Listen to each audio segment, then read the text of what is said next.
Winter storm warnings, cancelled flights, power outages, and travel advisories are dominating Christmas weekend in Canada. Travel warnings have been issued from coast to coast as residents of every province and territory are experiencing extreme weather.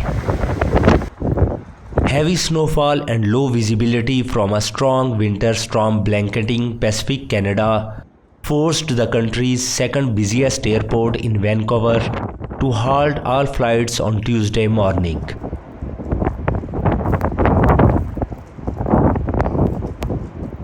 Meanwhile, more than two-thirds of the US population was under an extreme weather alert on Friday, as a deep freeze enveloped much of the country ahead of the holiday weekend, thwarting travel plans and leaving more than 1 million homes and businesses without power.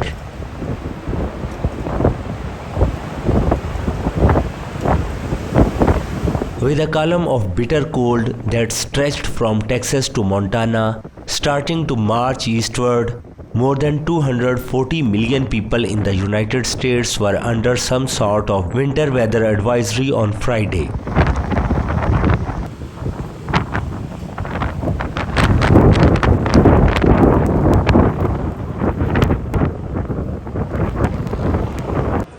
Hard freeze warnings were posted in parts of the southern states of Louisiana, Alabama, Florida, and Georgia. Numbing cold intensified by high winds even extended to the US-Mexico border, with wind chill temperatures reaching the single digits in the border city of El Paso, Texas. Temperatures dipped into the teens in Fahrenheit throughout Texas' south central hill country on Friday morning.